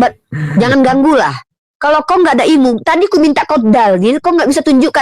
Aku berdalil bicara. Nih, kau ku tunjukkan ya. Karena Nanti kau besarkan. tidak baca Alkitab. Diam dulu, aku baca kitabmu. Ini kurang ajar ganggu saya nih. Diam dulu ya. Diam ya. Takut sih ini mu terus. Nih, kau tadi bilang saya mempelintir. Coba kau baca. Mm-mm. Kau baca sekarang. Itu jelas, saya sudah aminkan. Itu Ya saya baca, sudah baca, baca, tolak. baca. Baca. Sudah jelas itu nih semua. yang Silakan nonton dibaca. juga Kenapa? melihatnya. Sudahlah kau tidak menunjukkan dalil dalam kitab suci yang kau bilang tidak boleh membalas kejahatan dengan kejahatan. coba Seketika Unika, kau tunjukkan coba kitab Google. kau pun tidak mau membaca kitabmu. Inilah Coba kalian Uni menolak Google. kitabmu. Inilah Tidak, ini. saya Silakan kau aminkan baca. itu. Yang saya baca Coba Uni ini, kau Google. baca ini. Kenapa takut sekali Ini Google? baca. Kenapa takut baca kitabmu? Saya semua bisa baca. Kenapa kau takut baca kitabmu? Tidak, ya dan amin. Aku berkata itu. Ya, Jelas turun itu kau ke kok. bawah. Kau bukan orang yang layak ngomong di sini ya, karena kau nggak layak ya. Aku- Ya, anggap aja aku takut menghadapi orang yang sudah pelintir kitabmu. Enya kau iblis, kata Yesus, enya kau iblis. Ya, kenapa dia lebih iblis daripada iblis? Karena dia mempelintir kitabnya sendiri. Kitabnya yang sudah tidak bisa ditemukan kebenarannya pun dipelintir sama dia. Dia bilang tidak boleh membalas kejahatan dengan kejahatan. Tidak ada tertulis begitu. Memang betul-betul iblis mereka ini. Boleh saya naik? Boleh Bang Teori, boleh. Saya sudah bilang, boleh naik. Apalagi kalau kalian itu non-muslim. Prioritas di sini Komal untuk non-muslim bertanya tentang agama saya. Tapi kalian di sini nggak boleh ngibul tentang agama kalian karena saya baca Bible. Apalagi melintir kitab kalian di sini. Haram banget di sini tuh. Silakan. Bang Teori, agamanya apa? Kristen, Kak. Oke. Sekali lagi ya. Saya setiap Kristen naik saya harus berikan aturan mainnya di sini. Aturan di sini adalah orang Kristen itu punya 2 hak. Hak pertama adalah bertanya. Kalau tidak mampu, tidak bisa buka kamera dan juga tidak bisa menunjukkan data. Bertanya saja. Pertanyaannya prioritasnya tentang agama saya, tapi juga boleh bertanya di luar itu tentang kristologi dan teologi karena kajian saya itu. Atau Anda menjelaskan keyakinan Anda untuk boleh diskusi dengan saya, tapi harus buka kamera. Nah, mana yang Anda pilih di antara 2 hak ini silakan. Dan tidak boleh mengatur room ini dan mengintervensi room ini. Tidak berhak. Siapapun tidak berhak.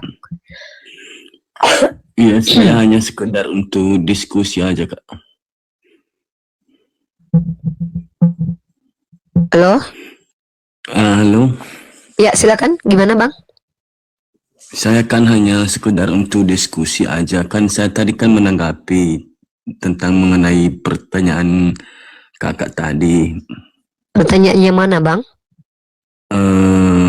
Mengenai melawan yang jahat gitu kan.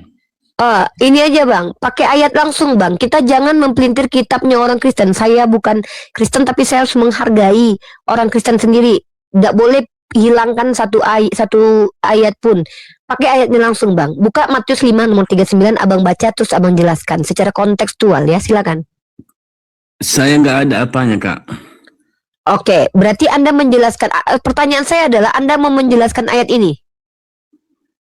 Iya, sedikit. Tetapi pertanyaan lanjutannya, Anda sudah pernah baca ayat ini? Memang nggak pernah sih, cuman ya, Sorry, saya kan hanya Anda tidak pernah baca, tapi Anda mau menjelaskan kepada saya yang sering membaca dan mengkaji ini menggunakan bahasa asli dan juga kontekstual. ya karena pernyataan kakak tadi kan mengajarkan kalian untuk melawan kejahatan gitu kan. Enggak, bukan. Saya mempertanyakan situasi kita sekarang ini, Bang. Bukan masalahnya materi kita.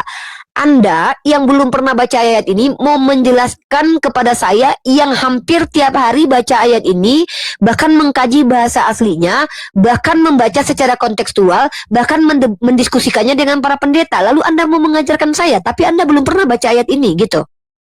Enggak, saya tidak bermaksud untuk mengajarkan kakak. Ya, saya kan Oh, juga terus? kan meminta solusi juga kan, mendengarkan Oh, solusi. oke. Siap. Karena kita kan saling menghargai satu Enggak, sama jadi lain. Anda ini mau memberikan pendapat tentang apa yang dimaksud di ayat ini, atau mau mungkin gini kali, Anda mau memberitahukan bagaimana cara memahaminya kali? Iya. Oke, boleh. Silakan. Bagaimana cara memahami ayat ini? Tapi saran saya, Pak, sebelum Anda coba untuk menjelaskan cara Anda memahami ini, lebih baik baca dulu. Boleh saya bacakan kepada Anda? Boleh. Oke. Saya bacakan kepada Anda menggunakan kontekstual sekaligus ya.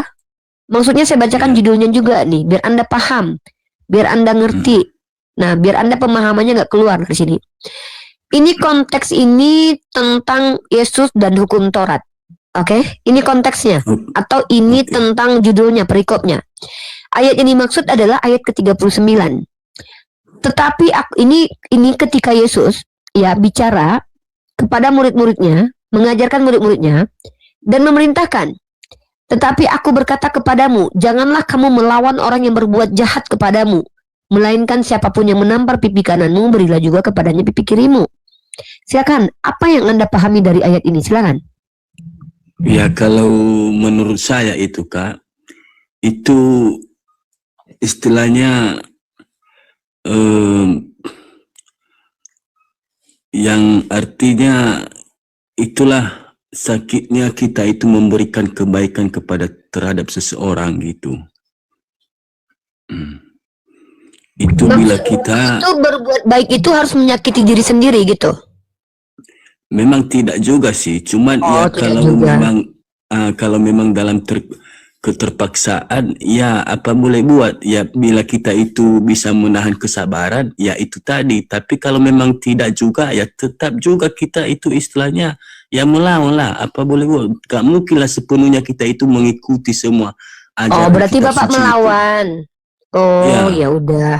Ya udah berarti Bapak menentang Matius 5:39 ya, nggak apa-apa, itu urusan Bapak. Saya juga nggak tahu kalau di Kristen itu bukan menentang. dalam arti kita menantang Kak. Terus? Jadi saya tanya dulu sama kakak, apakah sepenuhnya kakak itu mengikuti semua ajaran kitab suci Quran itu? Saya yang wajib saya ikuti semua, Mbak. Kalau tidak saya bukan Islam. Setiap perintah itu yang wajib, mau nggak mau harus saya ikuti. Kalau saya nggak ikuti saya murtad, Pak. Saya bukan Islam lagi. Yang boleh saya pilih itu yang dianjurkan. Contoh anjuran, tidurlah miring kanan. Boleh saya nggak tidur miring kanan, nggak berdosa karena itu sunnah, anjuran. Tapi yang di Quran yang diwajibkan ikuti. Nggak bisa nggak diikuti, murtad saya. Berarti saya pengkhianat, penipu, munafik. Nah, kalau di sini kan ini perintah. Tetapi aku berkata kepadamu, jangan melawan orang yang jahat kepadamu. Nah, itu larangan. Dalam Islam jangan makan babi, kami nggak boleh makan babi. Jangan minum alkohol, kami nggak boleh minum alkohol. Kalau ada yang memakan, berdosa. Ya memang betul. Berarti kalau Bapak melawan, berarti dalam Kristen, kalau seandainya nggak mengikuti Matius 5:39 ini, istri Bapak diperkosa, Bapak melawan, berarti Bapak berdosa karena menentang kitab Matius 5:39. Wah, justru membela diri malah berdosa gitu. Waduh. Ya, selagi kita bisa menghindar, walaupun istilahnya kan istri kita diperkosa, ya kalau ibaratnya kita itu punya kesabaran, kita bawa dalam hukum, ya kan bisa juga kan istilahnya kita itu sabar gitu kan. Berarti waktu istri Bapak diperkosa, Bapak telepon polisi. Oh gitu. Ya kalau memang kita bisa menahan kesabaran, tapi kalau apabila tidak, ya kita melakukan main tiap. Yang disuruh Yesus ini Pak, yang saya tanya bukan Bapak, yang saya tanya ini yang disuruh Yesus ini disuruh bersabar atau disuruh lawan atau disuruh apa? Kita nggak bahas kalau itu terjadi ke Bapak dulu. Saya bahas ayatnya dulu. Yang dibilang Yesus ini disuruh melawan atau tidak? Yesus suruh apa? Tidak boleh melawan. Kalau itu kejadian ke Bapak lawan atau tidak? Ya tergantung menahan kesabaran kita juga Kak. Ya kalau Bapak deh, saya tanya Bapak deh, kalau Bapak gimana? Kalau istrinya diperkosa Bapak telepon polisi. Gitu. Udah selesai diperkosa baru polisi datang, baru nanti diurus. Oh iya iya. Kan pada saat kejadian itu kan ya istilahnya kan posisi hati kita itu apakah sabar atau enggak? Itu kan Bapak itu bersabar kita nilai. melihat istri Bapak diperkosa tuh Bapak bisa sabar ya. Luar biasa Bapak ini ya. Istri diperkosa bisa sabar. Ya kan kalau kita Kok kan Bapak ketawa? melakukan Kok Bapak ketawa gitu? Bapak bisa. ya kan dua yang kita pegang. Atau jangan-jangan Bapak ikut nonton dengan sabar ya? Aduh. Enggak, kan dua yang kita pegang Kak, dalam hidup kita ini. Satu adalah kan ada hukum. Nonton dengan sabar. Kan gini Kak. Gimana? Kan dua yang kita pegang dalam hidup kita ini. Iya. Satu kan ada hukum. Oh, satu Dan- telepon polisi. Yang kedua apa? Dan kedua kalau memang kita itu punya iman gitu. Sabar. Ah, Oke. Berarti Bapak fik ya tidak akan melawan kalau istri Bapak diperkosa ya? ya kalau kita itu mempunyai yang dua hal tadi ya bisa jadi. Oh iya. Buat Makanya aku bilang istri-istri tadi, saudara Kristen, kalau suatu saat kalian diperkosa jangan ragu-ragu minta tolong sama orang Islam ya, jangan sama suami kalian karena mereka tuh mengikuti Yesus. Nggak boleh ngelawan orang yang jahat kepada kalian. Nah, minta tolong sama saudara yang Muslim aja ya. Punya tetangga Muslim, Intinya, Kak. simpan nomor. Enggak, saya cuma ngasih tahu doang nih. Biar nanti nggak kejadian ya. Iya. Buat suami punya bapak masih gadis, anak gadis udah tua janda dalam usia 60, simpan nomor handphone tetangga Muslim kalian. Kenapa? Karena tetangga Muslim kalian wajib beramar ma'ruf nahi mungkar. Ada kewajiban terhadap diri mereka. Jikalau ada saudara Kristen yang mau diperkosa, kalian jangan minta tolong sama suami kalian. Karena nanti dia cuma lapor polisi, kalian udah selesai diperkosa, polisi baru datang. Atau nanti dia bersabar nonton, merekam. Lebih baik kalian tanya saudara Muslim, tolong saya, insya Allah mereka mati membela kalian, mereka masuk surga. Ini aturan agama kami ya. Jadi buat kalian saudari-saudari Kristen ya, jangan putus asa, semangat ya. Kami tahu keberadaan kami memang ternyata pada akhirnya secara sadar kita sadar banget ya, ternyata orang Islam yang dibutuhkan di negara Kristen ya. Bahaya loh saudara Kristen ini. Iya, sama-sama membutuhkan lah. Oh enggak, kami enggak butuh Kristen, Pak. Kami enggak butuh orang Kristen, serius, Pak. Salah itu Serius. Kak, kalau enggak Enggak, sama-sama jujur. membutuhkan. Kami tidak membutuhkan orang Kristen, tetapi orang Kristen membutuhkan kami. Kenapa? Kami ini tidak membutuhkan menyampaikan dakwah kepada kalian, tapi kalian yang membutuhkan dakwah dari kami. Seandainya Kristen pun tidak ada, kami masih bisa berdakwah kepada orang Buddha, orang Hindu. Jadi bukan orang Kristen yang kami butuh, Pak. Tapi kalau orang Kristen butuh orang Islam. Kenapa? Karena kalau istri kalian diperkosa, kalian minta tolong sama Bang Milo. Islam dia, Bang Milo, kalau seandainya tahu tetangganya Kristen minta tolong, Bang Milo tolong saya. Bentar dulu. Enggak, ini saya kasih cerita dulu nih. Bang Milo tolong saya. Kenapa? Kata Bang Milo, kenapa, Wak? Ini saya nak diperkosa, ada rampok, ada nak dirogol. Saya nak dirogol orang nih. Suami awak mana? Dia kan Kristen, ikut Matius 5:39. Oke, saya datang. Sekejap. Datang Bang Milo, karena Bang Milo tuh punya kewajiban. Nandar misalkannya, Nandar sekejap. Anda simpan nomor Nandar, istri Anda suruh simpan nomor Nandar. Nanti kalau dia mau diperkosa, dia telepon Nandar. Nandar tolong saya. Walaupun Nandar itu dicimahi, dia akan berusaha sekuat tenaga melawan, Pak. Gitu Islam. Jadi memang ternyata pada akhirnya orang Islam ini memang dibutuhkan untuk menyelamatkan perempuan-perempuan Kristen ya. Jadi Bapak sabar kalau istrinya diperkosa. Jadi kalau setahu saya kayak di dunia ini tidak ada manusia yang istilahnya paling benar dirinya. Loh, kok nggak ada manusia yang paling benar? Adalah Pak. Manusia yang paling benar itu adalah para nabi-nabi yang diutus Tuhan. Kalau mereka nggak benar, ngapain Tuhan ngutus mereka, Pak? Gimana Bapak ini? Berarti Tuhan salah ngutus mereka. Ternyata mereka nggak benar. Ya itu gitu. kan cuma nabi. Iya memang nabi kan orang. Apa semua kita ini sama manusia? Ya tadi kan Bapak bilang manusia, tidak ada manusia paling benar. Loh, kalau nabi itu tidak paling benar, berarti mereka tuh salah. Ngapain diikuti? Waduh, gimana Bapak ini? Ya itu Bapak, kan enggak semua kan. Kan saya bilang kan para nabi kan manusia. Iya, kalau manusia biasa kayak kita ini betul. Ada yang paling benar di antara kita, ada. Kalau di antara Komal ini saya paling benar daripada Bapak. Kenapa? Secara rasional ajaran saya benar. Karena ajaran saya tidak menzolimi kedua belah pihak. Ya, tidak menzolimi orang yang berbuat jahat, tidak menzolimi para korban kejahatan, tidak diizinkan melampaui batas. Ini adalah benar. Benar itu maksudnya apa? Oh, sempurna lah. Karena kalau sempurna pasti bisa diimplementasikan.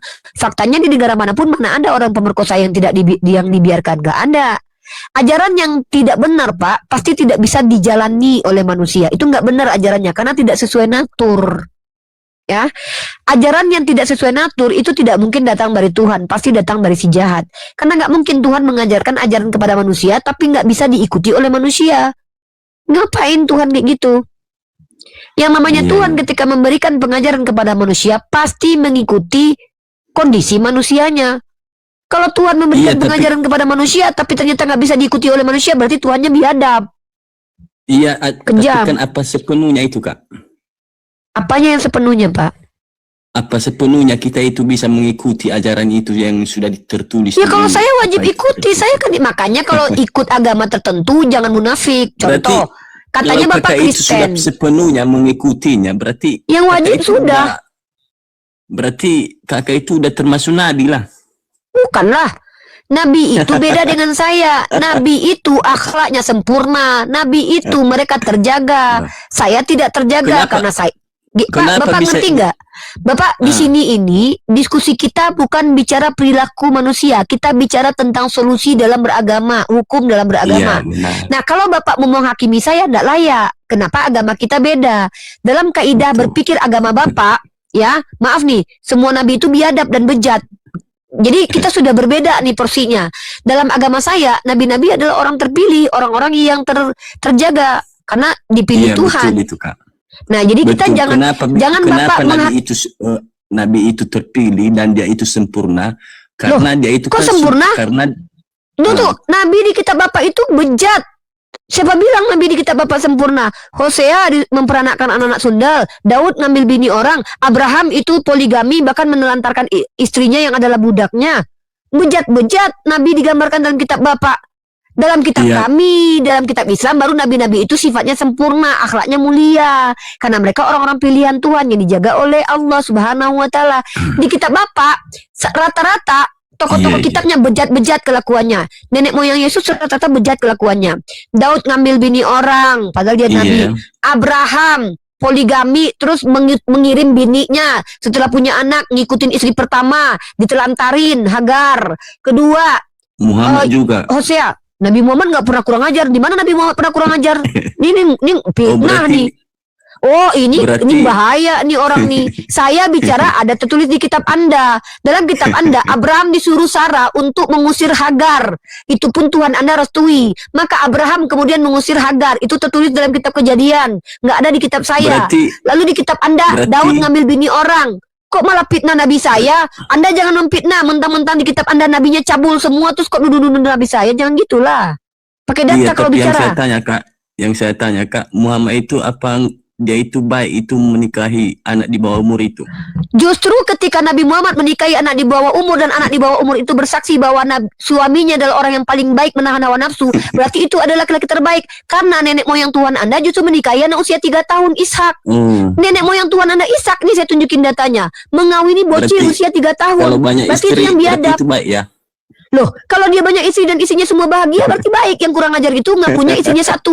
Contoh, yang kurang ajar itu dia ngaku tidak punya istri tapi berteman dengan lonte. Itu kurang ajar. Intinya Kak. Diam dulu. Ini saya bandingkan dulu yang kurang ajar tuh ya. Kalau ada seorang laki-laki menikahi anak bayi sekalipun tapi bayi itu dirawat, dijaga dan tidak dicabuli, tidak disiksa, berarti dia paling hebat. Tapi kalau ada orang menikahi wanita usia 25 tahun tapi dibuat menderita, itu biadab. Sama, kalau ada orang menikahi banyak istri, istrinya semua senang, berarti dia luar biasa. Tapi kalau ada manusia tidak menikah tapi berteman dengan pelacur, itu maunya gratisan, berarti itu nggak bertanggung jawab, kurang ajar, ya. Dan menikmati hasil dari pelacuran sendiri. Karena dia nggak mau bertanggung jawab. Karena kalau dia menikahi perempuan, dia harus bertanggung jawab, memberi nafkah. Nah, laki-laki yang tidak mau menikah tapi temannya pelacur, wah berarti laki-laki ini laki-laki nggak mau bertanggung jawab tapi pengen enak, ya. Dia pengen enak, pengen dapat ciuman gratis. Karena kalau seandainya dia menikah, dia harus memberi makan perempuan ini. Nah, kalau dia tidak bertanggung jawab, maka dia tidak mau menikah. Biar dia nggak capek kerja buat istrinya. Karena kalau sudah menikah, tentu harus bertanggung jawab. Jadi kalau ada laki-laki yang tidak mau bertanggung jawab kepada perempuan, tapi temannya lonte, itu baru bahaya nih laki-laki ini dipertanyakan nih. Dia ingin menikmati sesuatu yang enak, tapi nggak perlu bayar, gratis, dan nggak perlu bertanggung jawab. Nah, ini baru laki-laki biadab dalam pandangan saya. Dalam pandangan saya sebagai laki-laki. Sebagai laki-laki, sebagai perempuan. Nah gitu ya. Nggak usah banyak cerita. Jangan mengklaim sesuatu yang kau tidak pernah baca. Kitabmu aja kau nggak baca. Tanya aja. Ya, silakan bertanya. Dan hati-hati pertanyaannya. Jangan sampai menelanjangi agama kalian ya.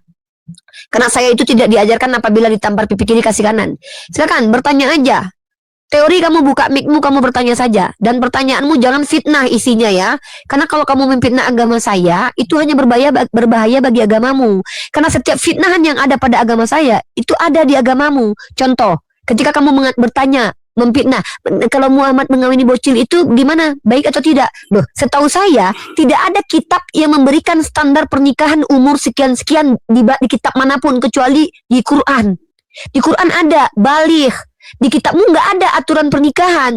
Berarti boleh menikahi anak usia 1 hari. Nah jadi jangan membahas hukum yang tidak ada di kitab. Loh saya tanya, ada nggak larangan menikahi anak usia 1 hari di kitabmu? Ada nggak? Tunjukkan dalam kitabmu tidak boleh menikahi anak usia 2 tahun.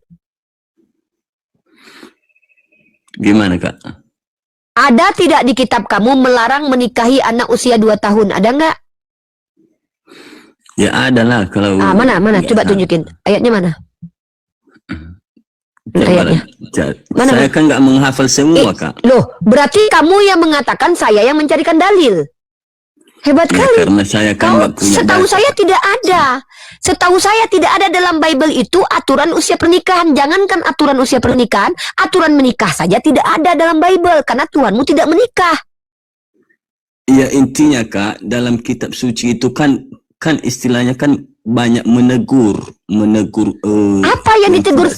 Di mana ada teguran orang Yahudi mengawini bocil usia 3 tahun karena Ishak itu mengawini bocil usia 3 tahun. Di mana Tuhan menegur itu? Itu kan perilakunya sendiri. Enggak semua. Nah, pertanyaan kan saya, orang dibolehkan Tuhan atau dilarang Tuhan ketika mengawini usia 3 tahun? Ya, mana mungkin layak perbuatan hal seperti itu. Buktinya Ishak itu nenek moyang Tuhanmu, keturunannya diberkati. Dari dia mengawini Betseba usia 3 tahun. Di mana itu Ribka. yang Ini makanya besok belajar ya Bang. Jadi kalau seandainya nggak ngerti apa-apa, baca buku biar pinter. Nih saya tunjukin data ya, bahwa kalian itu ya tidak tahu bahwa Ishak itu menikahi bocil usia 3 tahun. Bahkan dalam halakah hukum Yahudi, loh kok mengetawakan nenek moyang Yesus ini? Loh, kok nggak sopan saudara-saudara kita Kristen ini? Nenek moyang di mana Kak? Ini bentar saya tunjukin. Kami Kak kalau apa? Diam Bang, jangan banyak klaim ya, jangan banyak klaim karena saya tidak butuh klaim. Di sini saya mau mengajari orang ya, orang yang tidak pernah baca literatur ya. Saya tidak suka dengar banyak klaim karena rata-rata klaim-klaim yang nggak dibuktikan di situ sia-sia, nggak ada guna. Nggak perlu di sini klaim-klaim ya. Di sini kita pakai data. Ini ya saya tunjukin ya.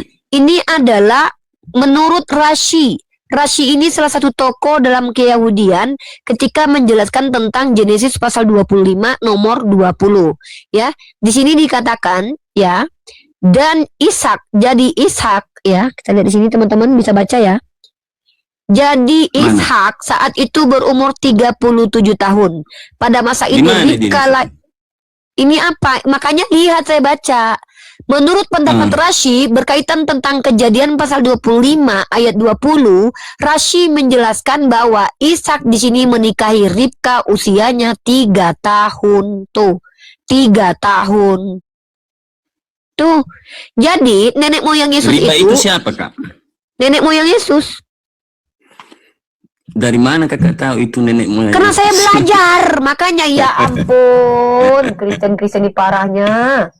Parahnya kalian ini. Parahnya kalian ini ya ampun. Kak saya membaca Bang, makanya baca kalau nggak tahu. Nah, dan lagi pula Bang ya, Kalau seandainya Anda mau mengkritisi pernikahan Nabi Muhammad, harus ada perbuatan jahat Nabi Muhammad kepada Sayyidah Aisyah waktu dia usia Saya 6 nggak tahun, 7 mengkritik, tahun. Kak. Saya nggak mengkritik. Anda kan bertanya, baik nggak Nabi Muhammad? Justru adalah laki-laki itu akan luar biasa hebat ketika dia bersamanya seorang anak kecil yang dalam otak mesum seperti laki-laki kayak kalian-kalian ini. Pasti otak kalian mesum. Wah, kalau dia jadi istri aku udah kupakai ini. Tapi nabiku itu, apa kata istrinya Sayyidah Aisyah ini? Sesungguhnya Nabi Muhammad adalah orang yang paling bisa menahan hawa nafsunya. Anak yang dituduh korban pedofilia, yaitu Sayyidah Aisyah, mengatakan suaminya adalah orang yang paling bisa menahan hawa nafsunya. Lalu kenapa dia dituduh berbuat jahat kepada istrinya? Lagi pula Jadi saya tanya, menikah Kak. di dalam menikah di dalam Oke. agama Kristen tidak ada aturannya, nggak ada aturan umurnya. Oke, jadi saya tanya sama kakak sekarang ya. Hmm. Kalau pribadi kakak contohnya sebagai laki-laki, apakah kakak itu berterima untuk menikahi sebanyak beberapa orang di dunia ini? Kalau saya, maksudnya kok saya laki-laki, maksud kamu ini kalau suami saya menikahi perempuan lain gitu? Ya, sebanyak 10 orang contohnya atau 20 orang. Itulah yang enggak. Itu untuk Nabi. Kalau Nabi boleh. Kalau saya malah pengen jadi salah satu istri dari Nabi, walaupun Nabi saya sudah punya istri 100. Tapi Berarti Nabi mesti harus Muhammad, kalian ikuti itu sebetulnya loh. oh tidak, karena di Al-Quran dikatakan Oh. kalau untuk umat itu bolehnya lebih dari maksimalnya 4 kok. Kalian pula yang ngatur. Kan kami punya Al-Quran. Gimana sih? Dengar baik-baik ya.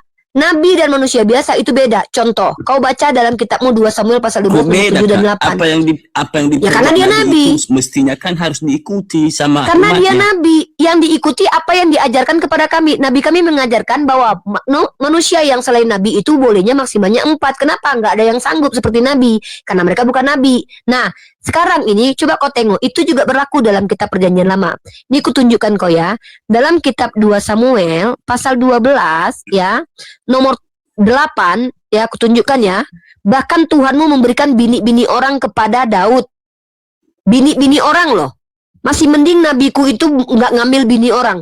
Tapi dalam kitab kau, Tuhanmu mengambilkan bini-bini orang untuk Nabi Daud loh. Bayangkan ya, nih. Bahkan kalau kurang, kata Tuhanmu boleh minta tambah. Kenapa kalian Kristen justru nggak boleh poligami? Tuhanmu sendiri mengambilkan bini-bini orang. Katanya nggak. Bahkan dalam kitab kau jangan menginginkan milik sesamamu. Tapi di kitab kau, Tuhanmu sendiri loh mengambilkan bini orang. Nih saya ambilkan. Di mana dia ngambil bini orang sedangkan dia aja kan belum menikah. Loh, Tuhanmu yang mengambilkan bini orang. Ini makanya baca kitabmu, kamu kurang baca. Ini kamu baca nih. Loh kok ketawa? Ini orang Kristen dikasih data kitabnya malah ngetawa ini. Ntar ya, 2 Samuel pasal 12 nomor 8 nih. Silakan kamu baca nih ya. Bahkan kalau kurang Daud ini boleh minta tambah. Itu kata Tuhanmu bukan kata saya. Ya nih. Dibaca nih, baca baik-baik nih. 2 Samuel pasal 12 nomor 8. Telah kuberikan isi rumah tuanmu kepadamu dan istri-istri tuanmu ke dalam pangkuanmu. Ini Tuhanmu memberikan istri-istri Saul kepada Nabi Daud. Untuk diapain ke dalam pangkuannya? Mau diapain coba? Tuhanmu sendiri memberikan istri-istri 2 orang kepada nabinya. Giliran nabi saya dibolehkan menikah yang bukan istri orang, kenapa kamu malah merasa aneh? Harusnya Ya, kalau kamu nggak aneh dengan kitab ini. kalau nggak dikasih untuk menikahi nabi-nabinya, bagaimana mungkin kita ini bisa kembang di dunia ini? Ya berarti kau standar ganda. Giliran Tuhan kau ngambil bini orang boleh. Baca di kitabmu, jangan menginginkan milik sesamamu. Sementara Iya, giliran tapi itu Nabi kan kami bukan istri menikahi orang. istrinya cuma 12 dan itu pun 1 monogami, kau kaget.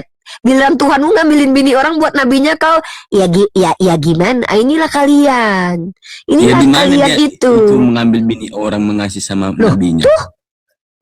Ini gimana nih orang ini? Kau baca nih. Nih. Telah kuberikan istri-istri tuanmu ke dalam pangkuanmu. Kau nggak tahu ayat ini bicara tentang siapa?